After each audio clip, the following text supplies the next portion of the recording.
गोष्टीसाठी आपण या ठिकाणी सर्वजण जमा झालो, गोळा झालो, ते म्हणजे परमेश्वराचं नामस्मरण. कारण बघा, कुठलंही शुभ कार्य म्हणा, कुठलंही शुभ कार्य असलं की आपण त्या शुभ कार्याला भजन, कीर्तन, नामस्मरण ठेवतो.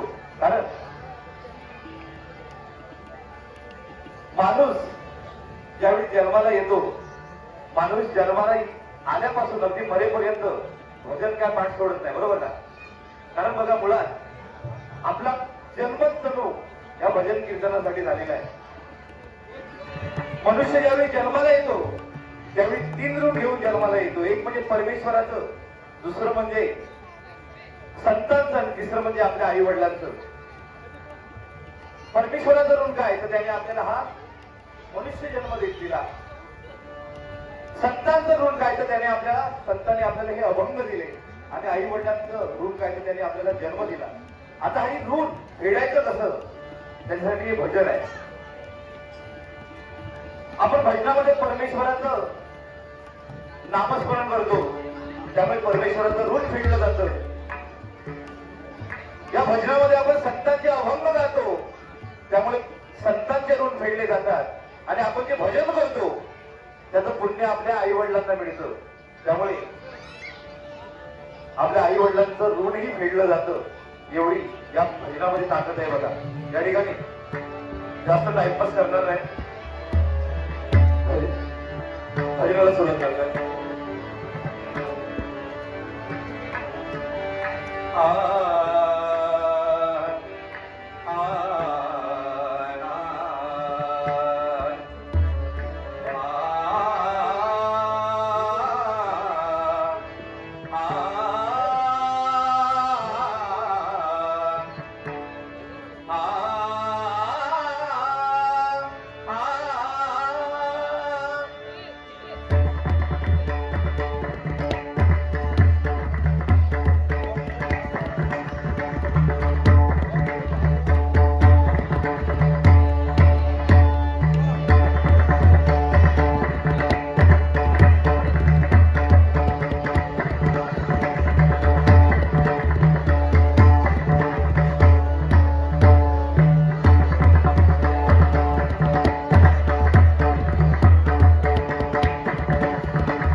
जय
भजन मंडळ सन्माननीय चंद्रकांत भाऊ यांच्याकडून 100 रुपये स्वीकारले.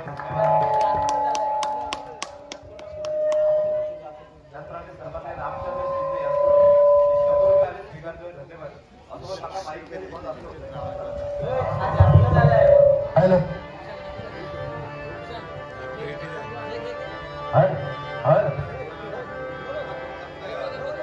वो बदला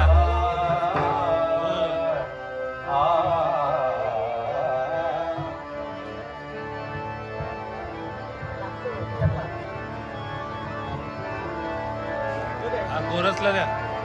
hello hello hello hello hello अरे तो माईक संपला. बॅटरी संपली. अरे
जगाची रीत न्यारी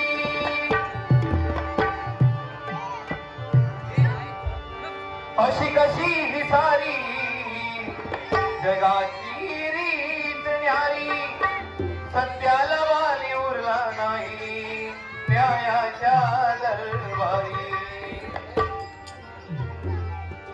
तुझं भोवती आज कली मातला देवड्या तुझं भोवती आज कली मातला विसरू नको हरी नाम घ्यायला तुझं भोवती आज कली मातला विसरू नको हरी नाम घ्यायला तुझं भोवती आज कली मातला विसरू नको हरी नाम घ्यायला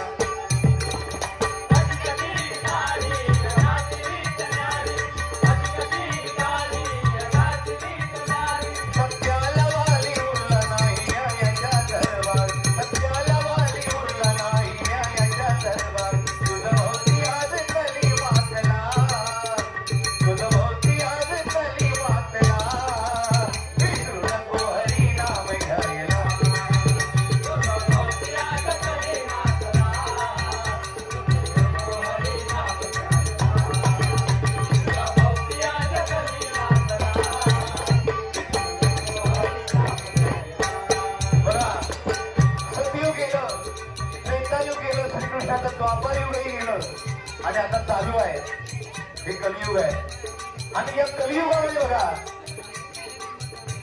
कली एका हातामध्ये आपली जीभ तर दुसऱ्या हातामध्ये आपलं लिंग पकडून उभा आहे कारण तो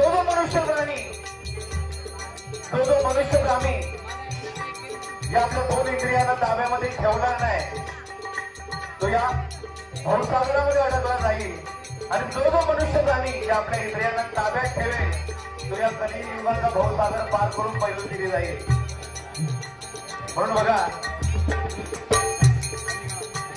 आपण जे काय बोलतो आपण जे काय करतो हे खूप विचार करून करावं लागतं परमेश्वर बघा परमेश्वर ज्यावेळी आपला मनुष्याचा देह घडवत होता परमेश्वर ज्यावेळी आपला मनुष्य रूपी देह घडवत होता त्यावेळी बाकीची इंद्रिय बनवताना परमेश्वराला काही विचार करावा लागला नाही परंतु एक इंद्रिय बनवताना परमेश्वराला खूप विचार करावा लागला ती म्हणजे आपली जीभ आणि या जिभेला म्हणूनच बघा या जिभेला 32 दाताचं कुंपण घालून पाठवलेलं आहे म्हणून बघा आपण कुठे काय बोलावं कधी कुठे काय करावं हे आपल्याला कळलं पाहिजे म्हणून म्हणतोय बघा अशी कशी ही सारी जगाची रीत न्यारी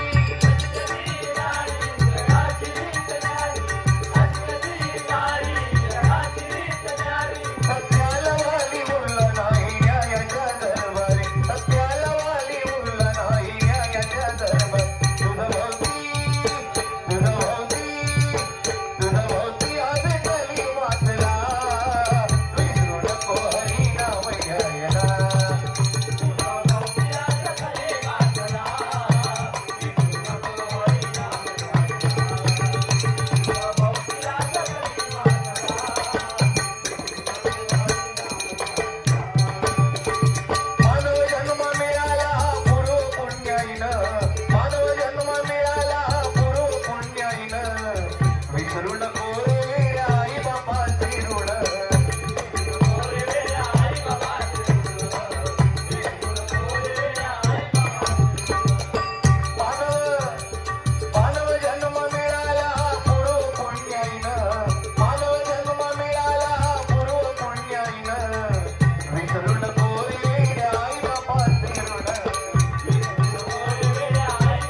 फक्त शब्द नाहीये बघा.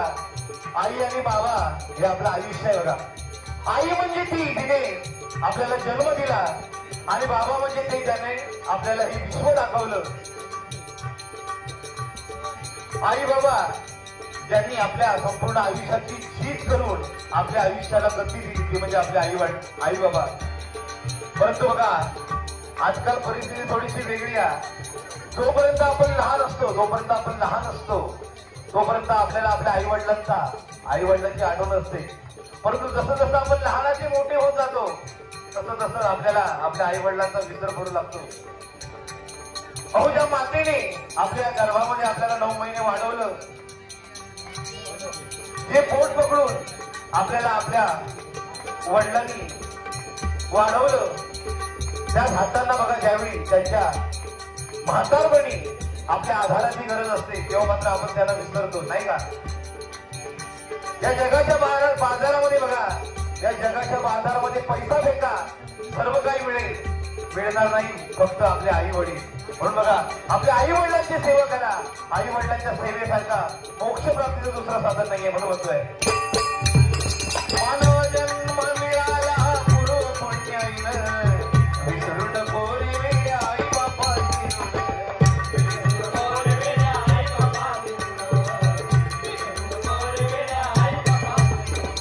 देवळात जाऊनी तू शोधिसी कुणाला,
धन्यवाद.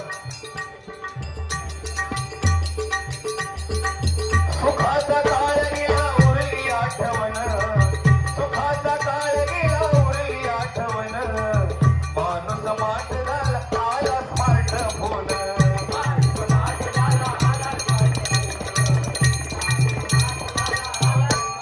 बघा कलियुगामधलं हे इंटरनेटचं युग चालू आहे. आज बघा अगदी छोट्या मुलापासून अगदी म्हाताऱ्या आजोबांपर्यंत आजीपर्यंत सगळ्यांच्या हातामध्ये मोबाईल असतो आणि हे मोबाईलचं वेळ बघा हळूहळू व्यसन बनत चाललेलं आहे. मोबाईल बघा या आजच्या घडीला विज्ञान युगाचा सर्वात मोठा शोध आहे. एका जागेवरती बसून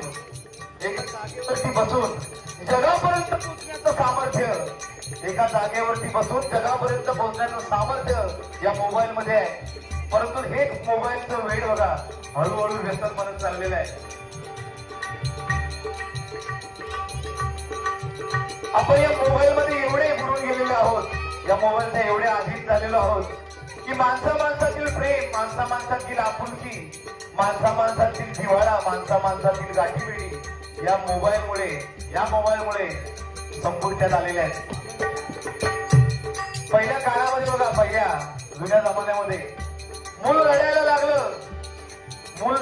लागलं की आई जवळ प्रेमाने घ्यायची, आई प्रेमाने जवळ घ्यायची आणि जवळ घेतल्या घेतल्या ते मूल रडायचं बंद व्हायचं.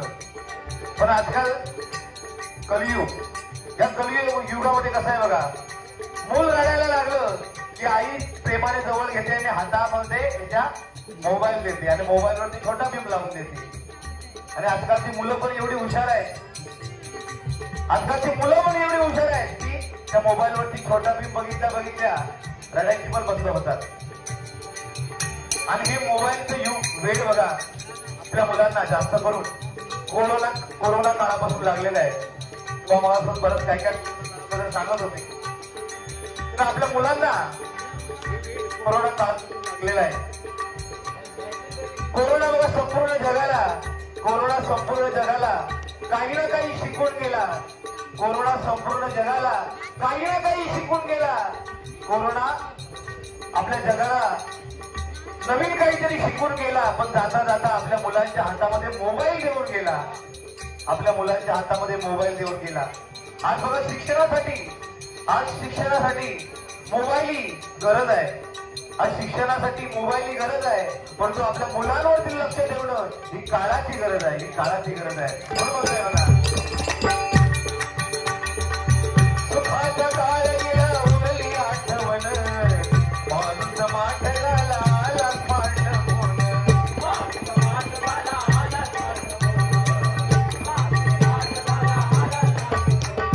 सेल्फी कदाच कसला उगारी वास मुकला.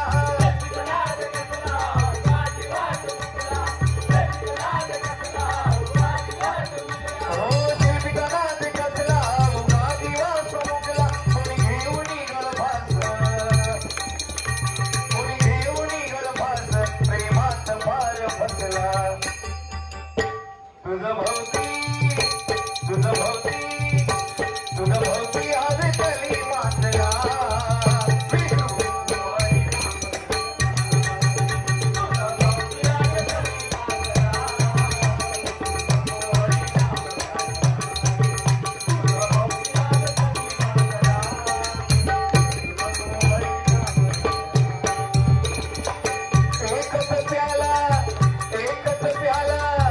एकच प्याला का तुला विषयी ओठाला.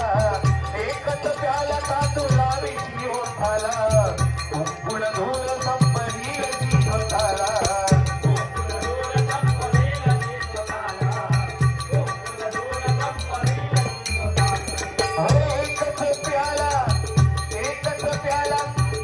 एकच प्याला का तुला विषयी ओठाला. कुंकुण धूल संपरील जीवताला.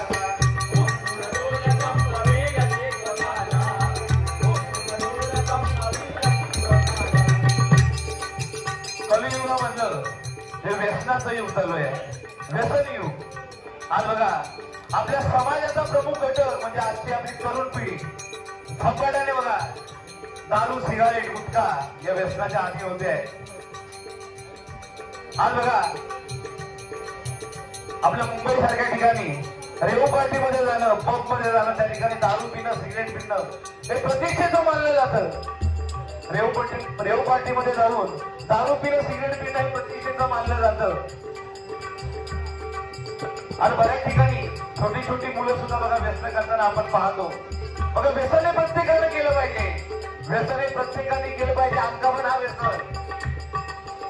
व्यसन अंकापण आपण कशाचं. एकच व्यसन ते म्हणजे परमेश्वराचं भजन. बघा व्यसन हे प्रत्येकाने केलं पाहिजे. व्यसन करा वाचनाचं, व्यसन करा देशभक्तीचं, व्यसन करा आपल्यावर दुसऱ्याचं भलं करण्याचं.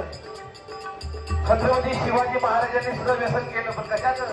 स्वराज्याचं व्यसन केलं. बघा वयाच्या 16व्या वर्षी छत्रपती शिवाजी महाराजांनी हातामध्ये तलवार घेतली. कशासाठी. तर स्वराज्य स्थापन करण्यासाठी.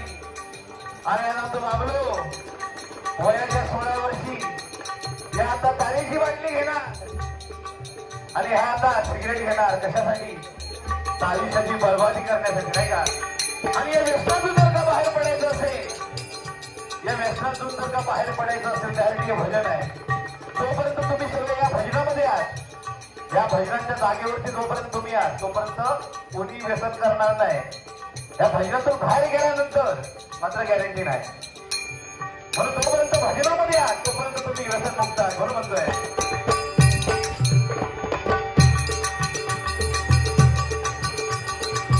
दारूचा ग्लास का तुला विषयी ओठाला. कुंकुण धूल संपरील जीवताला.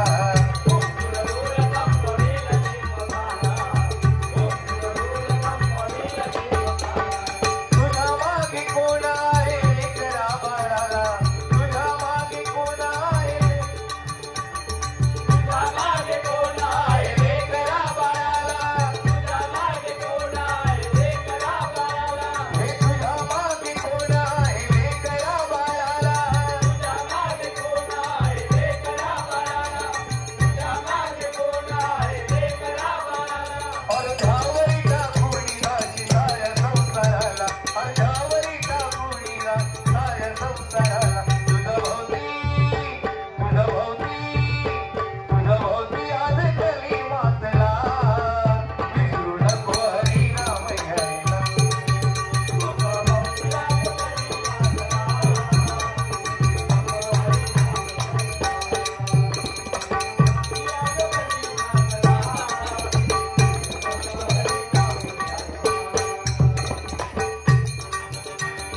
नको द्वार वाट संत चरणी होईल नको द्वार वाट संत चरणी होईल भान येईल वेळ जाईल निघून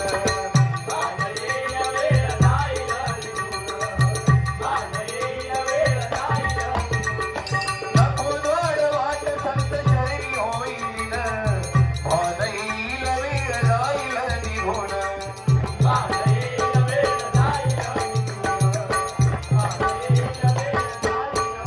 आणि म्हणून बघा या कलियुगामधून जर तरुण जायचं असेल तर एकच उपाय तो म्हणजे परमेश्वराचं नामस्मरण आहे बघा. कारण या हरिनामाचा वारसा बघा आपल्याला संत महंतांनी दिला आणि परमेश्वराच्या जवळ जाण्याचा सोपा मार्ग परमेश्वराने आपल्याला निर्माण करून दिला. आज आपल्याजवळ बघा आज आपल्याला सर्व आहे. बंगला आहे, गाडी आहे, मोबाईल आहे, परंतु बघा आपल्याजवळ सुख नाहीये, समाधान नाहीये. या उलट बघा संतांजवळ काही नव्हतं, ना पैसा होता, ना अडका होता, ना मोबाईल होतो, तरी पण सुद्धा त्यांच्याजवळ सुख होतं, समाधान होतं. कारण त्यांच्या मुखामध्ये बघा परमेश्वराचं नाव होतं. म्हणून म्हणताय बघा नको द्वार वाट संत चरणी होईल भान येईल वेळ जाईल निघून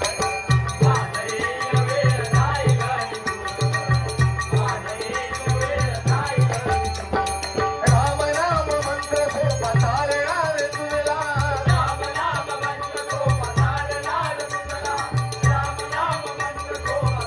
सारे संत महंतांनी मार्ग जगाती दाखविला सारे संत महंतांनी मार्ग जगाती दाखविला तुझ भोवती आज कली मातला विसरू नको हरिनाम घ्यायला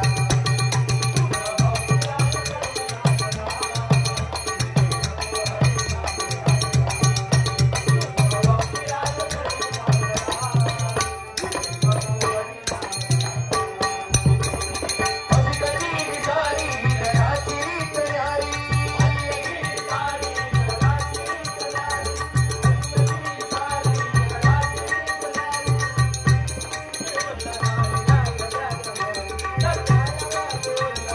छायाच्या गर्वात तुझ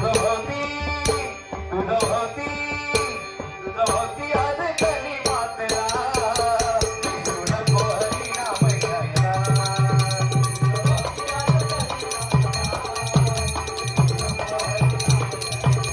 राम